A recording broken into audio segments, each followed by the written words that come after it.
আমি শুধু আমাদের বক্তাদের কাছে একটা প্রশ্ন রাখছি আর কি, যে আমাদের এখন অবধি যে আলোচনা করলাম তাতে পরিস্থিতি খুব গম্ভীর, এইটা হয়তো বোঝা গেছে, কিন্তু এই গম্ভীর পরিস্থিতি থেকে বেরোবে কিভাবে আলোচনা সভাটা আসলে সেইটাই।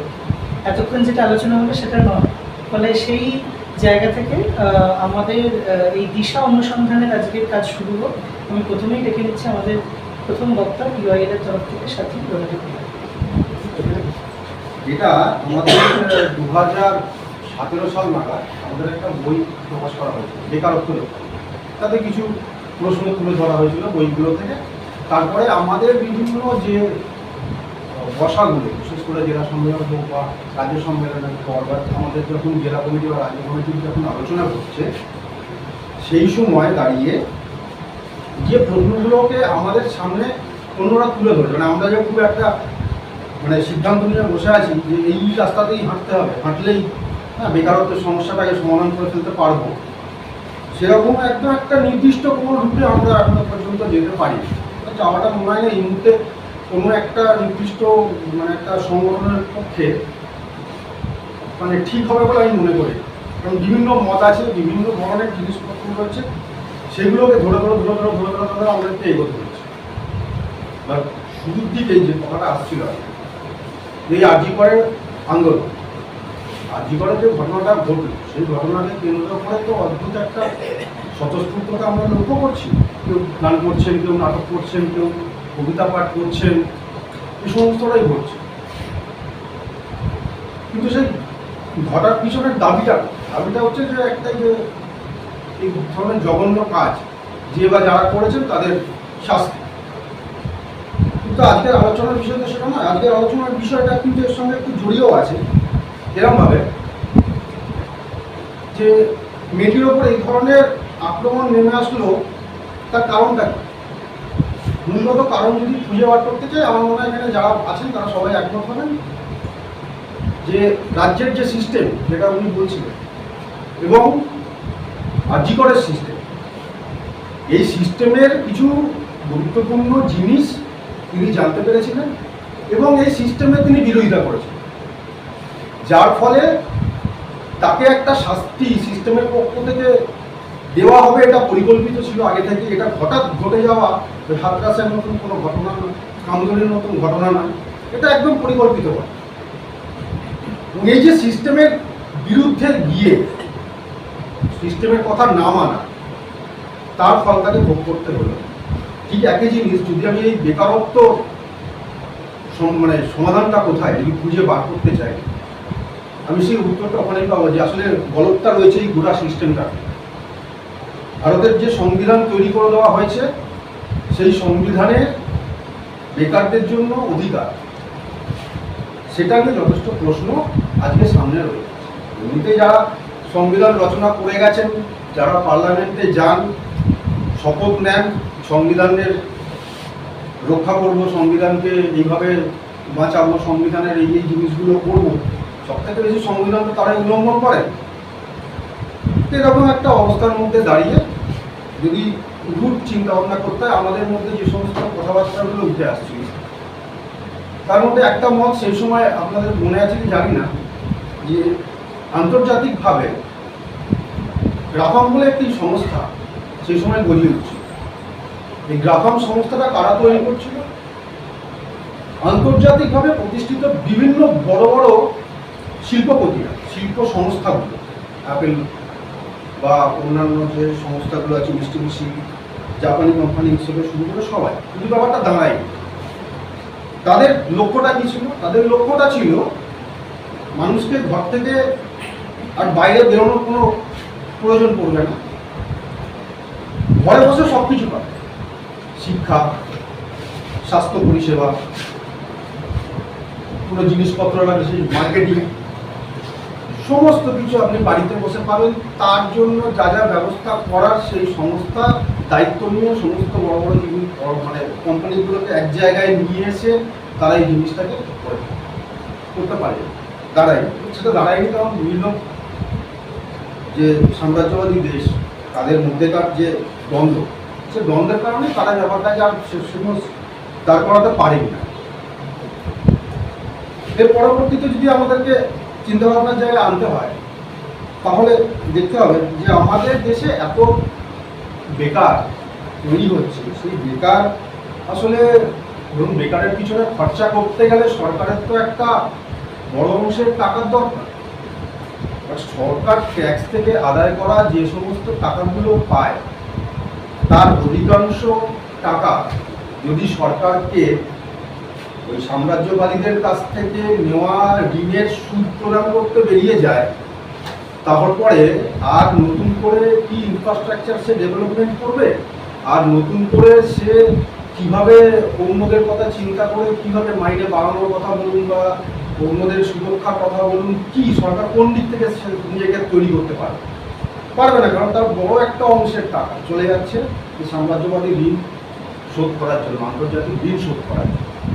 কংগ্রেসের আমলে এর আগে একটা কথা আমি বলে নিই, মানে আমি নিজে কাজ করে একটা কর্পোরেট হাউস, সেখানে আমাদের ওখানে ধরুন রেল, ওএনজিসি, সেল, এই ধরনের বিভিন্ন বড় বড় কোম্পানিগুলো তারা বিভিন্ন ধরনের অ্যাডের কাজ, বিজ্ঞাপনের কাজ করে। সেই ক্ষেত্রে আমাদের বিজ্ঞাপন করতে গিয়ে আমাদের 2012-র আগে আমাদের কাছে যে ডেটাগুলো আসে সেই ডেটাগুলোকে নিয়ে আমরা বিভিন্ন জিনিস তৈরি করে দিতাম সরকারের, এটা আমাদের কর্পোরেট হিসেবে আমরা কাজ করতাম, কিন্তু সেগুলো ছিল জেনুইন। আজকে একটা অবস্থা দাঁড়াচ্ছে আবাস যোজনা নিয়ে, ঠিক ইলেকশনের আগে, আসল ইলেকশনের আগে আপনারা জানেন যারা রেলে যাতায়াত করেন তারা লক্ষ্য করে দেখবেন বিভিন্ন প্ল্যাটফর্মে বিভিন্ন সেলফি বুথ তৈরি করা হচ্ছে। এই সেলফি বুথগুলো যখন তৈরি হচ্ছে তখন তার একটা সেলফি বুথ তৈরি করা ওয়েস্ট বেঙ্গলের যে বরাদ, সেই বরাদটা আমাদের কোম্পানি, আমরা সেটা নিয়ে কাজ করছি। ডেটা দিচ্ছে কে? আমরা রেলের পক্ষ থেকে করছি, আমাদেরকে রেল ডেটা দিচ্ছে। এই তৈরি করতে আমাদের সময় লেগেছে 3 মাস। এই 3 মাসে কতবার সেলফি বুথগুলোতে বিভিন্ন ডেটা দেওয়া আছে, তুমি ভালো করে লোকনাথ থেকে বিভিন্ন ডেটা দেওয়া আছে। এইটা তৈরি করতে গিয়ে ডেটা ধরুন 2023-24-এর ডেটা, এটা তো মার্চ মাসে, এপ্রিল মাসে তৈরি হয়ে গেছে। সেই ডেটা তো পাল্টে দেওয়ার ক্ষমতা কারণ নেই। আমরা যখন তৈরি দিচ্ছে রেল, আমরা তৈরি করলাম, একটা ডিজাইন রুম বানালাম, বানিয়ে রেলকে পাঠালাম। রেল কাকে পাঠাচ্ছে? সেন্টার। এবার যখন রেল সেন্টারকে পাঠাচ্ছে, সেখান থেকে অর্ডার আসছে রেলের কাছে, রেলের কিছু করার নেই, কোথা থেকে আজকে দিচ্ছে বুঝুন। বলছে আবাস যোজনায় প্রথমে ডেটা এলো আমাদের কাছে 2.5 কোটি, তারপরে ঠিক 1 সপ্তাহ বাদে বললাম না 2.5 কোটির সংখ্যাটা ভুল আছে, ওটা আপনারা ঠিক করুন, ওটা হয়ে যাবে 3.5 কোটি, আমরা ঠিক করি। তারপরে বললো না এটাও সংখ্যাটা ভুল, ওটা হবে 5 কোটি, আমরা আবার ঠিক করি। এরকম প্রতিটা ক্ষেত্রে যেখানে ওরা দেখা যাচ্ছে যে ওই স্বনির্ভর প্রকল্পের জন্য টাকা দিয়েছে, বেকারদের টাকা দিয়েছে, এই করেছে সেই করেছে, সমস্ত ক্ষেত্রে ডাটা রাতারাতি ফটফট করে চেঞ্জ হয়ে যাচ্ছে, হঠাৎ করে চেঞ্জ। তাহলে আজকে যদি দাঁড়িয়ে আপনাকে কোনো ডেটা ধরে, গভর্নমেন্ট কেন, গভর্নমেন্টের আশেপাশে ঘুরে বেড়াচ্ছে এরকম কোনো এজেন্সির ডেটা নিয়ে আপনি যদি কোনো অ্যানালাইসিস করতে চান, আমি হলফ করে বলতে পারি সেই ডেটা হচ্ছে জলে পাওয়া ভুল। আজকে এক ডেটা দেখাবে, কালকে অন্য ডেটা হয়ে যাবে, আপনি জানবেনই না, এটা হবে, আপনি কিচ্ছু করতে পারবেন।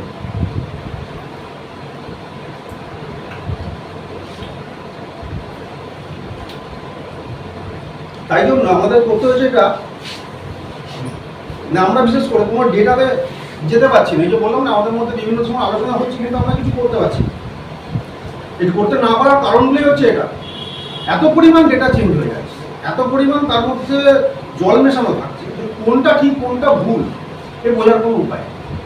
কিন্তু তারপরেও যে ডেটাগুলো আছে সেগুলো খুব মারাত্মক, মানে সেগুলোকেও মোদি জমানার যে শালবাকগুলো উঠে যাচ্ছে সেগুলো আপনারা পরিষ্কার বুঝতে পারবেন। আমাদের এই যেরকম আমি বলছিলাম যে ঋণ গ্রহণের যে ডেটা, সেই ঋণ গ্রহণের ডেটা 2012 যদি আপনি দেখবেন, সেখানে 500 সামথিং একটা কোনো হয়, 500 সামথিং হাজার কোটি টাকা কংগ্রেসের আমল চলে যাচ্ছে। ওই সময় থেকে ওদের একটা ঋণ ছিল। তারপরে যে ঋণটা হঠাৎ করে 12 বছরে বাড়লো, সেটা কখনো একাধিক বলছে 1,500 কোটি ছাড়িয়ে গেছে, কেউ বলছে না ওখানেই শেষ না, ওটা হচ্ছে চেপে দেওয়া তথ্য, আরো বেশি ছাড়িয়ে চলে গেছে, 2,000 কোটিকে ছাড়িয়ে চলে গেছে। 2,000 কোটি টাকা যদি ছাড়িয়ে চলে গিয়ে থাকে, তার ডেটা আপনার হাতে আসছে না। আপনার যদি সঠিক ডেটা না থাকে, আপনি বা নিজের লাইন তৈরি করবেন কোন রকম। কিন্তু এটা পরিষ্কার বোঝা যাচ্ছে যে ঋণ আগের তুলনায় অনেক বেশি পরিমাণ ভারত সরকার নিয়ে ফেলেছে। এবার যে সমস্ত সাম্রাজ্যবাদী বা যে কোনো দেশ, তারা যখন ভারত সরকারকে ঋণ দিচ্ছে, তারা কি এমনি এমনি দিচ্ছে? তারা দিচ্ছে। তার সঙ্গে জড়িয়ে রয়েছে এই সমস্ত বিষয়গুলো, যেখানে এই বেকার ঠিকা কোথায় লোক নিয়োগ করো, স্বাস্থ্য পরিষেবাকে বেসরকারিকরণের দিকে নিয়ে যাও, শিক্ষাকে সরকারি জায়গা থেকে সরিয়ে নিয়ে আসো, বেসরকারিকরণ করো, এই সমস্ত জিনিস তার মধ্যে ঘোরাফেরা। ফলত আমরা ইউআরের পক্ষ থেকে আমাদের যে দাবি, সেখানে এই দাবিটা রেখেছি যে অবিলম্বে সাম্রাজ্যবাদী ঋণ পরিশোধ করার যে টেন্ডেন্সি, সেটা বন্ধ করতে। এটা আমরা এক নম্বর দাবি রেখেছি। এবং দ্বিতীয় দাবি আমরা রেখেছি কি, যে সাম্রাজ্যবাদী যে নীতি, সাম্রাজ্যবাদী নীতি বলতে আমরা এখানে বোঝাতে চাইছি যে মনমোহন সিংয়ের হাত ধরে আসা মায়াবাদী যে নীতি, সেই নীতির কথা আমরা বলছি। যে এই যে ওপেন করে দেওয়া পুরো মার্কেটটাকে, তাহলে আমাদের এখানকার যে সমস্ত দেশীয় শিল্পগুলো রয়েছে, তারা খুব স্বাভাবিকভাবে বিদেশি বিনিয়োগকারীদের সঙ্গে, বা বিদেশি বিনিয়োগকারী বলবো না, বিদেশি যারা শিল্প, বিদেশ থেকে যেগুলো আমরা এখানে ইম্পোর্ট করছি, আমদানি করছি, তাদের সঙ্গে পেরে উঠবে না। কারণটা হচ্ছে, দেখুন, খুব সাধারণ একটা ব্যাপার। যদি আমাকে আমার লোকালের মধ্যে ব্যবসা করতে হয়, আমার একটা প্রোডাকশনের হিসাব থাকবে, সারাদিন আমি এত পরিমাণ প্রোডাকশন করবো, মেশিন ইউটিলাইজেশনের একটা প্রবলেম আছে, এবং তার সঙ্গে লেবার ইউটিলাইজেশনের একটা প্রবলেম, কস্টিং। এবার তার সঙ্গে আপনি যদি মনে করেন যে আমি লোকাল করবো না, গোটা দেশ জুড়ে করবো, তার আপনার কাছে সুযোগটা অনেক বেশি, আপনি প্রোডাকশন আরও বাড়াতে পারবেন, আপনার প্রোডাকশন কস্ট কমতে থাকবে। এবার আপনি আরও বৃহৎ করার চলে যান, আপনার যদি বাইরে এক্সপোর্ট করার মতন ক্ষমতা তৈরি হয়, আপনি আরও প্রোডাকশন কস্ট কমাতে পারবেন। তো প্রোডাক্টের কষ্ট আস্তে আস্তে আস্তে আস্তে কমতে থাকে। এবং এই উদারনীতিবাদের বিরোধিতা করে আমাদের নির্দিষ্ট দাবি ছিল যে সাম্রাজ্যবাদী এই যে নীতি, এই নীতিটাকেও প্রত্যাহার করতে হবে। এটা গভর্নমেন্টকে আমরা সরাসরি জানাতে চাই। এটা হচ্ছে আমাদের দিককার একটা মত বা সিদ্ধান্ত, জাতীয় ক্ষেত্রে আমরা যেভাবে চিন্তাভাবনা করছি। দ্বিতীয় হচ্ছে ব্যাপার, যেখানে আমরা দেখছি যে গোটা দেশ জুড়ে, একটু আগে উনি বলছিলেন না যে শিক্ষাক্ষেত্রে এখানে কীভাবে দুর্নীতি করা হচ্ছে। শিক্ষার ক্ষেত্রে দুর্নীতি শুধু আমাদের পশ্চিমবঙ্গে হচ্ছে এরকম তো নয়, গোটা দেশ জুড়েই চলছে। কিছুদিন আগে আমাদেরকে রাস্তায় নামতে হয়েছিল নিট কেলেঙ্কারি করতে গেলে। তো নিটের সমস্যা আমরা দেখতে পেয়েছি যে যদি কারোর টাকা থাকে, অনেকে আমাদের এই বামপন্থী মহলেও যখন এই বাংলাদেশ সমস্যা খুব হচ্ছিল, তখন দাবি করছিলেন মেধার ভিত্তিতে সমস্ত কিছু করা। মেধার ভিত্তি বলতে আমাদের কাছে খুব ব্যবস্থা পরিষ্কার ছিল। আমরা কিন্তু যেরকম মুক্তিযোদ্ধা কোটা তুলে দেওয়ার পক্ষে, আমরা কিন্তু সব কোটা তুলে দেওয়ার পক্ষে মুক্তি। তো এই মেধা, আজকে যদি যারা দাবি করছেন মেধার ভিত্তিতে সমস্ত কিছু করতে হবে, তারা মেধার ভিত্তিতে কিভাবে জিনিসগুলোকে করবেন? মেধাটা ঠিক করবে কে? আজকে যদি যার বাবার টাকা আছে, এরকম 10 জন বাবা মিলে একটা অনলাইন পরীক্ষা সেন্টারকে হাইজ্যাক করে নেওয়ার মতো ক্ষমতা রাখে, অবশ্যই গভর্নমেন্টের মদত আছে, কিন্তু যার বাবার টাকা আছে তারাই পাচ্ছে। যার বাবার টাকা নেই, একটা চাষির ছেলেকেও দেবেন ওই হাইজ্যাক কেন্দ্রে ঢুকে গিয়ে পরীক্ষা দিয়ে ভাই তুমি ডাক্তার হও, সে সুযোগ কোনোদিন দেবে না। তো যার বাবার টাকা আছে তাকেই দেবে। তাহলে মেধাটাও তো সেটাই হয়ে যাচ্ছে, যার পয়সা আছে তার মেধা আছে। বাদবাকি লোকে, কারণ আপনি কম্পিটিশন করেই পারবেন না। আপনি সারা জীবন পড়াশোনা করে আপনি যদি ধরে নিলাম 96% নাম্বারও নিয়ে আসেন, ও কিছু না করে পয়সার জোরে 100% নাম্বার নিয়ে বেরিয়ে যাবে, আপনি 4% পিছনে রাখবেন। কীভাবে করবেন? তাহলে মেধা ঠিক করার মতন বিষয় নেই আমাদের। তো আমরা এই জিনিসটাকে যখন প্রত্যক্ষ করেছি তখন আমরা এটা বলেছি, যখন বেকারত্বের ক্ষেত্রে এখন একটা বড় ফারাক তৈরি করে দেওয়া। একটা হচ্ছে যারা প্রশিক্ষিত লেবার, প্রশিক্ষণপ্রাপ্ত লেবার, আধা প্রশিক্ষণপ্রাপ্ত লেবার, আবার কিছুই জানে না নতুন এরকম লেবার, এদের মধ্যে একটা ফারাক করে দেওয়া। আমরা বলছি ফারাকের সার্টিফিকেট যারা দিচ্ছে তারা সার্টিফিকেট দেওয়ার কি আদৌ যোগ্য? তাদের সেই যোগ্যতা আছে যারা একটা মানুষের এটা ঠিক করে দেবে, বা কি হিসেবে ঠিক হবে? বা এটাও কি সম্ভব নয় একটা লোক কোনো একটা জায়গাতে অদক্ষ শ্রমিক হিসেবেই যোগ দিবে, কিন্তু 6 মাস সে একই কাজ করতে করতে করতে করতে সে একটা দক্ষ শ্রমিকে রূপান্তরিত হওয়ার পরে কি তাকে সেই সুযোগটা দেওয়া হচ্ছে যে তুমি দক্ষ শ্রমিকের পর্যায়ে উন্নত হও? দেওয়া হচ্ছে না। তাকে সেই অদক্ষ শ্রমিক হিসেবে, যেহেতু সে অদক্ষ শ্রমিক হিসেবে ঢুকেছে, তাকে ঢুকিয়ে রেখে দেওয়া হচ্ছে। এটা বেসরকারি ক্ষেত্রে। সরকারি ঠিকা ক্ষেত্রেও এটা, সরকারি পার্মানেন্ট ক্ষেত্রে এটা আবার হচ্ছে। সরকারি পার্মানেন্ট ক্ষেত্রে অন্য হয়ে যাচ্ছে। যার যোগ্যতা নেই সে ঢুকে যাচ্ছে কাজ, ঢুকে গিয়ে সে কিছুদিন বাদে যখন তার একটু অভিজ্ঞতা বাড়ছে সে লাফি লাফি লাফি লাফি কিন্তু প্রমোশন দিয়ে যাচ্ছে। সরকারি ক্ষেত্রে এই জিনিসটা করছে, ঠিক আর বাইরে যা পার্মানেন্ট। তো এইখানে আমরা বলছি যে দক্ষতা হিসেবে কিভাবে আপনি বিচার করতে যাবেন। আর দক্ষতা যদি তৈরি করতে হয় তাহলে যে কোম্পানিতে সে ঢুকছে সে কোম্পানির দায় তার দক্ষতা তৈরি করিয়ে নেওয়া, তাকে তৈরি করাতে হবে। সে কীভাবে তুমি তোমার কাছে একটা যদি লোক কোনো একটা ধরুন বিএসসি পাস করলো, বিএ পাস করলো, কিংবা বিকম পাস করে এলো, তুমি তো জানোই তার সার্টিফিকেট তার প্রমাণ। তারপরে গিয়ে আবার কেন অন্য কম্পিটিটিভ পরীক্ষার মধ্যে তাকে ঢুকতে হবে, ঢুকে গিয়ে তারপর তাকে প্রমাণ করতে হবে যে হ্যাঁ সে আবার অন্যদের থেকে আলাদা, তারপরে সে ঢুকে করবে নাকি ঠিকাপথায় কাজ করবে? এটা তো আমাদের পক্ষে মানতে একটু অসুবিধা হয়েছে, এবং আমরা এটা রেখেছি যে ওই দক্ষতা হিসাব করা না। এই যে তারা যে কোনো ইউনিভার্সিটিতে যখন পাস করে বেরিয়ে আসছে তার যে সার্টিফিকেট, সেই সার্টিফিকেটের ভিত্তিতে সবাইকে চাকরি দিতে হবে, এবং সেই চাকরি দিতে হবে উপযুক্ত সম্মানের সাথে। এই নয় যে একজন এমএ পাস করার লোককে দিয়ে আমি বলবো হ্যাঁ তুমি যাও, তুমি দিয়ে রাস্তা পরিষ্কার করার কাজ, রাস্তা পরিষ্কার করার কাজটাকে ছোটো হিসেবে দেখছি না, বড় হিসেবে দেখছি। কিন্তু একটা লোকের একটা যোগ্যতা থাকে। একজন ডাক্তারি পাস করার লোককে দিয়ে তো আপনি আর গান গাওয়াতে পারবেন, সম্ভব না কোনো, তাকে ডাক্তারি পেশার সঙ্গে রাখতে হবে। ঠিক সেরকম তো আমাদের এটা হচ্ছে একটা ডিমান্ড, যেখানে আমরা বলছি যে যেখান থেকে পাস করছে সেই পাস করার পরে তাদেরকে চাকরির জায়গায় নিয়ে যাওয়ার যে দায়িত্ব, সেই দায়িত্ব হচ্ছে একদম সরকারকে দায়িত্ব নিতে হবে, এবং এটাকে সংবিধানের একটা মৌলিক অধিকার হিসেবে স্বীকৃত দিতে হবে। এটা আমরা ডিমান্ড করছি। ঠিক একইভাবে যে সমস্ত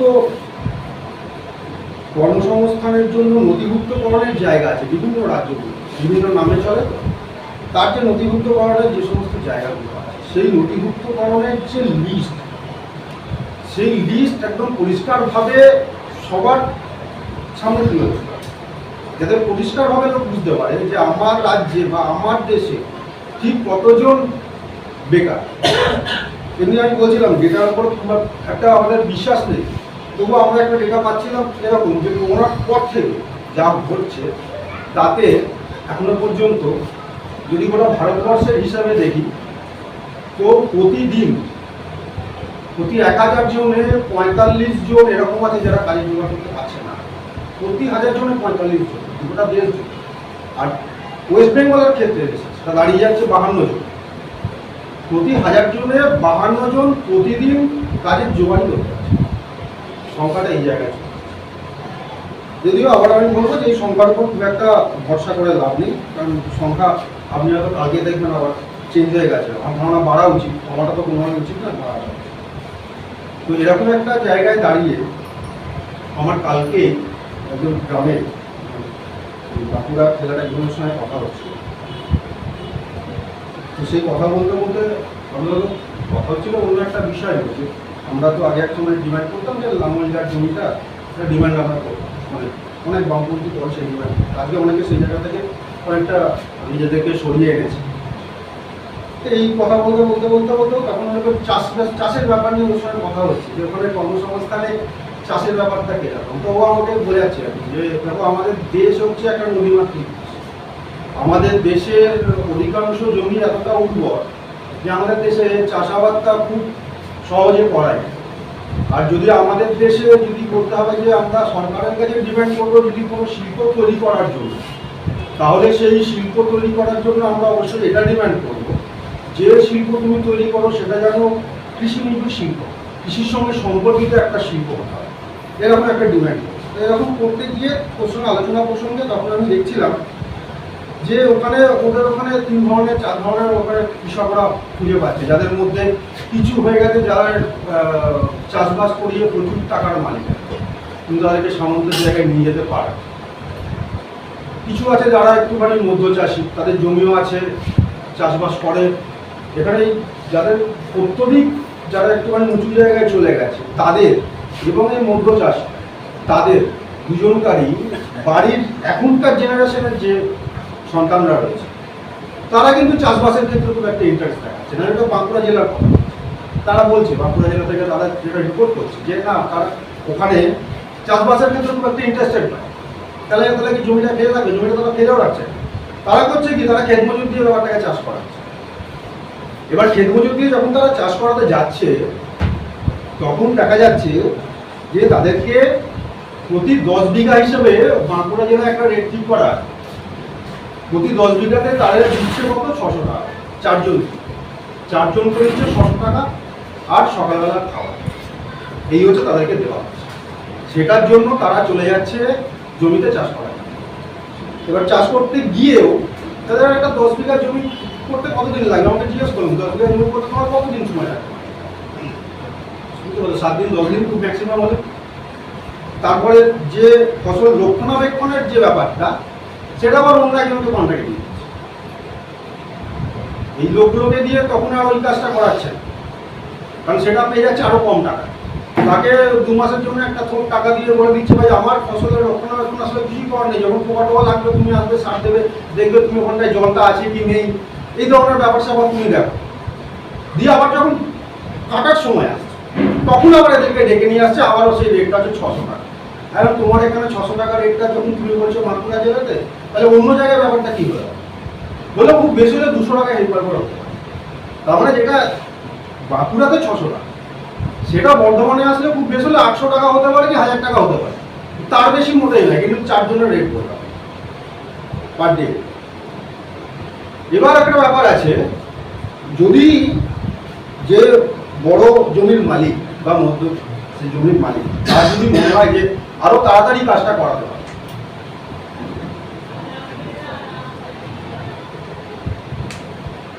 তখন সে ওদেরকে অফার করে দিচ্ছে যে তুমি তাহলে এক কাজ করো না, তুমি 2 শিফটে কাজ করো। ওদের ঠিক মানে সম্ভবত 6 ঘন্টা বা 6.5 ঘন্টা শিফট, তুমি 2 শিফট কাজ করো, মানে সকালবেলা আসো তুমি একদম সন্ধ্যেবেলা হয়ে যাবে, 2 শিফটে কাজ করো, আরো তাড়াতাড়ি কাজ করবে। এবং তারপরে টাইমটা কি বোঝা গেল 10 দিন সে একটা এতে কাজ করবে, তারপরে কি তার জন্য সাফিসিয়েন্ট জমি বাঁকুড়া বা বর্ধমানে পড়ে আছে, সে এখানে কাজ ছেড়ে দিয়ে আবার একটা জমিতে কাজ করতে যেতে পারছে? বলছে না, হতেও পারে নাও, কোনো গ্যারেন্টি নেই। এটা গেল একটা দিক। এইবারে আমি ওকে জিজ্ঞেস করলাম তাহলে তুমি বলো, এই যে যাদের বেশি জমি আছে তাদের তো বেশি ইন্টারেস্ট থাকা উচিত চাষের, যাদের মধ্য জমিও আছে কিন্তু বেশি জমি নেই, তাদের অল্প স্বল্প নিজেরা পরিবার থেকে কাজ করতে পারে, তাদের লেবার কস্টটাও কমে যাবে, লেবার দিতে হলো না, নিজের পরিবারের লোক যদি নিজের চাষের কাজে লেগে যায়। বলছে 2টো সমস্যা।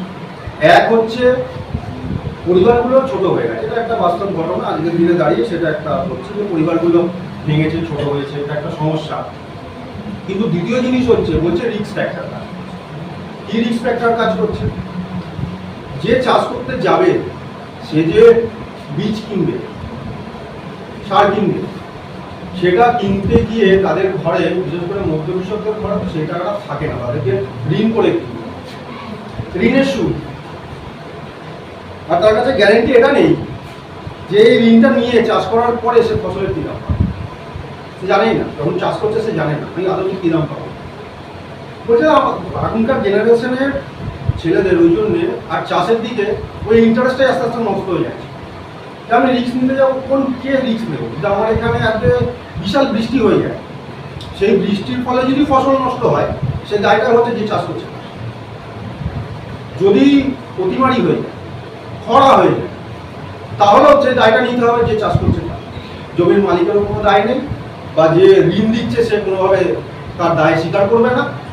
তুমি ঋণ নিয়েছো, তোমার ফসল ফলুক না ফলুক তোমাকে ঋণ শোধ করতে হবে। তাহলে বলছে এই যে রিস্ক ফ্যাক্টর তৈরি হচ্ছে, এবং আমি জানি না যে আমি ফসলটা তৈরি করার পরে আদতে গিয়ে কত টাকা দামে আমি ফসলটাকে বাজারে বিক্রি করতে পারবো, তার কোনো নিশ্চয়তা নেই। তাহলে বেকার সমস্যার সমাধান যদি করতে হয় তাহলে অবশ্যই ফসলের একটা নির্দিষ্ট দাম সরকারিভাবে ঠিক করতে হবে। এই জায়গায় তো সরকারকে বাধ্য করতেই হবে। যদি না বাধ্য করতে পারি তাহলে তো আমাদের দেশ কৃষি প্রধান হলেও আস্তে আস্তে মানুষের চাষের ইন্টারেস্টটা কমে যাবে, ক্ষেত মজুরের সংখ্যা আস্তে আস্তে কমবে, মজুরদের সংখ্যা কমবে, এবং দেখা যাচ্ছে এই পার্টিকুলার কারণের জন্য, এই রিস্ক ফ্যাক্টর কাজ করার জন্য কি হচ্ছে, গ্রামের যারা কৃষক চাষি ঘরের ছেলে এই জেনারেশনে, তারা চাষবাস ছেড়ে দিয়ে চলে যাচ্ছে অন্য রাজ্যে অন্য কাজ করার। দুদিক থেকে লস হচ্ছে। চাষের কাজ আমাদের নিজস্ব প্রোডাক্টিভিটি থাকছে না, আমাদের নিজেদের ভান্ডারে ফসল উঠছে না, সরকার উদাসীন, সরকার টাকাবার প্রয়োজন মনে করছে না, কেন্দ্র সরকার আরও উদাসীন। আবার অন্যদিকে দাঁড়িয়ে সেই ছেলেপুলেগুলো চলে যাচ্ছে কোথায়, বাইরে অন্য জায়গাতে কাজে চলে যাচ্ছে, গিয়ে কাজ করছে, কাজ করে সে হাজার যখন আসছে কিছু পয়সা করে হাতে নিয়ে আসছে, এই তার বাইরে কিছু না। তো আমাদের এখানে নির্দিষ্ট দুটি ডিমান্ড আছে। এক, ফসলের নির্দিষ্ট দাম এটা ঠিক কর, ফসলের নির্দিষ্ট একটা ন্যূনতম মূল্য সেটা তৈরি কর। দ্বিতীয় হচ্ছে যেটা, এই যে ফসল নষ্ট হওয়ার দায়, সেই দায়ে চাষিদের ওপর থেকে তুলে নিতে হবে, তার দায়টা চাষিদের ওপর থাকবে। এবং ব্যাংক যখন ঋণ দেবে চাষের ক্ষেত্রে, তখন ব্যাংকেও এই বা যে কর্পোরেট ঋণ দেবে, বীজ দেবে, সার, তাদেরকেও এই জায়গাতে থাকতে হবে যে কোনো কারণে যদি বন্যা বা খরার মতন পরিস্থিতি তৈরি হয় তাহলে সেই দায়ভার তাদেরকে নিতে হবে। এখানে একটা জিনিস বলতে পারি আমি, যে বিভিন্ন জায়গাতে যে চাষবাসের ক্ষেত্রে তারা শুধু তো ধান চাষ করে এরকম না, তারা বিভিন্ন সময় যখন ধানের চাষ হয়ে যায় তারপরে বিভিন্ন সবজি টবজির চাষ করে। এরকম একটা ডেটা হাতে এসেছিল, আমি গণশক্তিতেই করি, যে সেখানে বলছে একটা নির্দিষ্ট অঞ্চলে আলু চাষিরা আলু চাষ করতে গিয়ে যে একটা কর্পোরেট সংস্থার থেকে আলুর বীজ নিয়ে এসে চাষ করেছে। তা আলুর বীজ যখন তারা নিয়ে এসেছিল তাদেরকে বলা হয়েছিল যে এই বীজ দিয়ে তুমি 1 বিঘা জমিতে ফেলো, এত পরিমাণ ফসল পাবে। উৎপাদন তার ধারে কাছে যায়, উৎপাদনটা তার ধারে কাছে যায়, বিশাল ক্ষতির মুখে পড়েছে। এবং সেই বীজ সংস্থার এগেনস্টে তারা যখন পুলিশকে জানাচ্ছে, ওখানকার কর্তৃপক্ষকে জানাচ্ছে, ডেপুটেশনের জন্য যাচ্ছে, ওদেরকে উল্টে পুলিশ করছে, ওদের কথা শোনার মতন করে।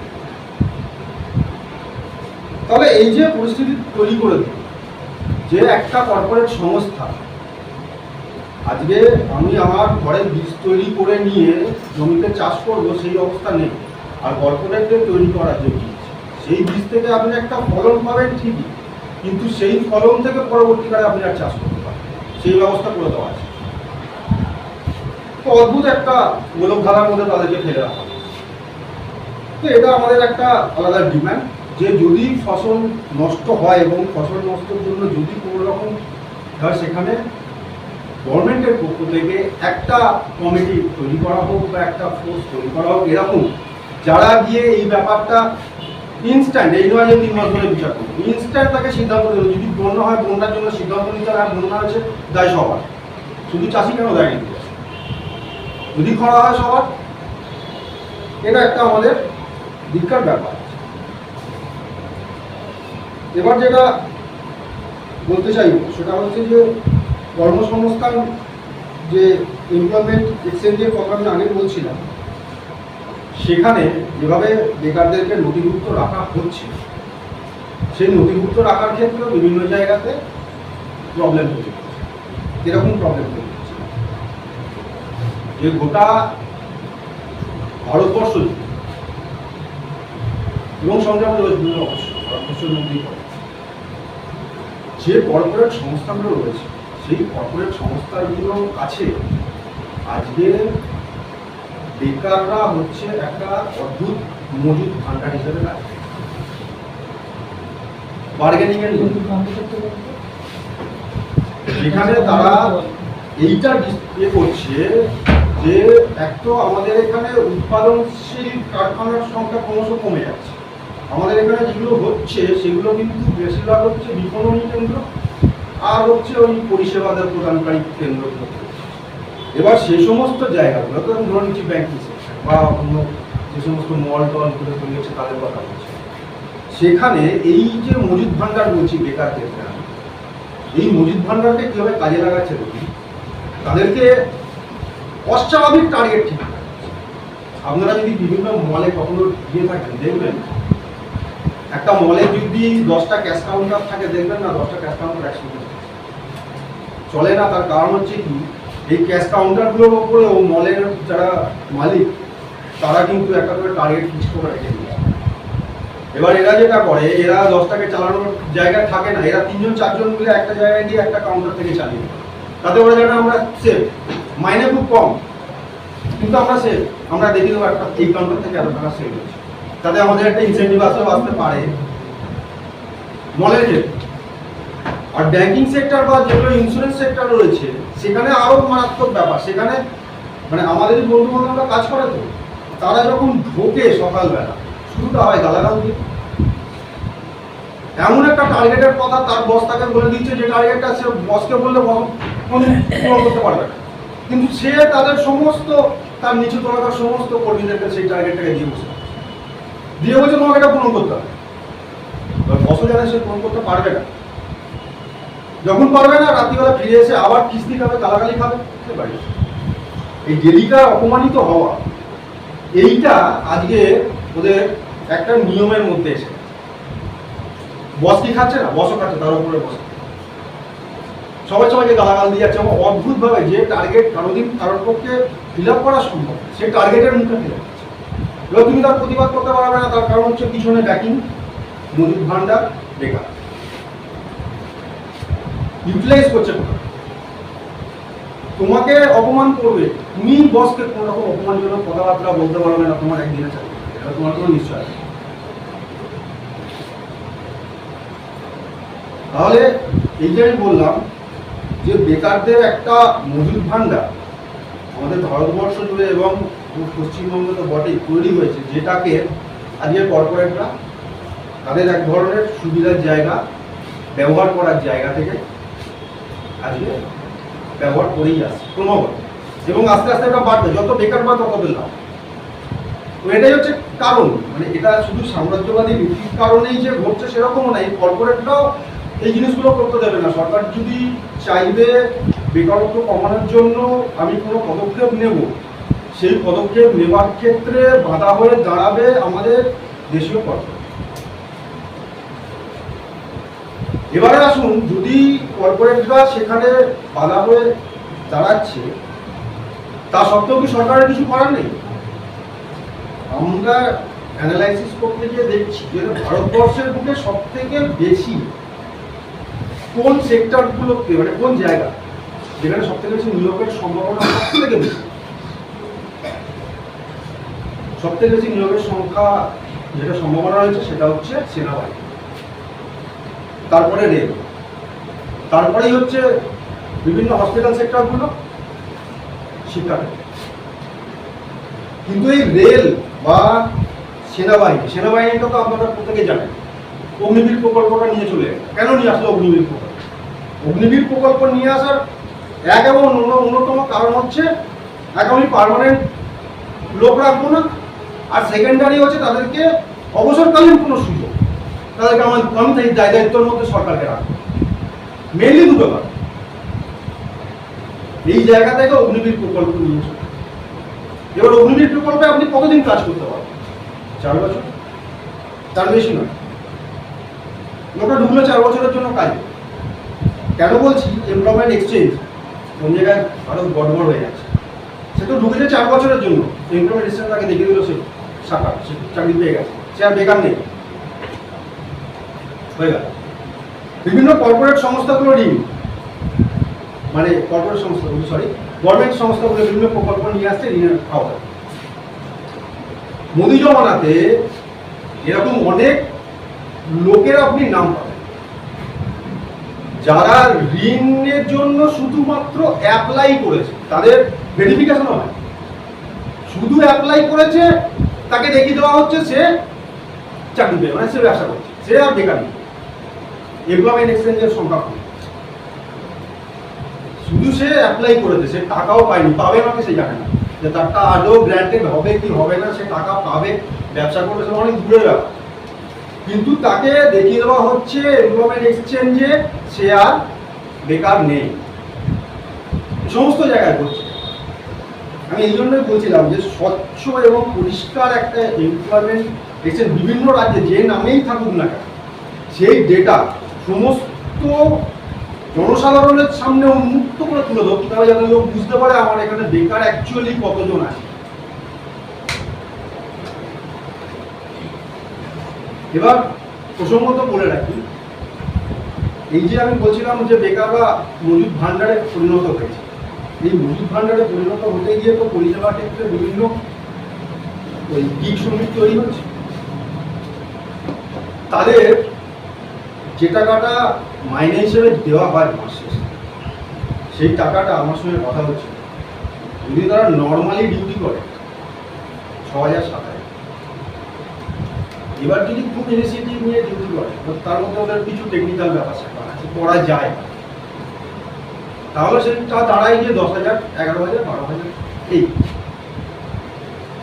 এবার আমার সঙ্গে যাদের সঙ্গে কথা হয়েছে বা আমি যে জিনিসগুলো পেয়েছি সেটার মধ্যে থেকে বলছি যে সেখানে তারা এটা জানাচ্ছে যে এই টাকা দিয়ে যদি একটা লোক 6,000 টাকা মাসে ইনকাম করে, সে নিজেকে চালনা করতেই পারছে, তার নিজের খাওয়া দাওয়া, ওষুধ, গাড়ি ভাড়া, সে নিজেই এগুলোকে জোগাড় করে উঠতে পারে, তুলে উঠতে পারছে না, তাহলে সেই ছেলেটা পরিবারের দায়িত্ব কিভাবে নেবে?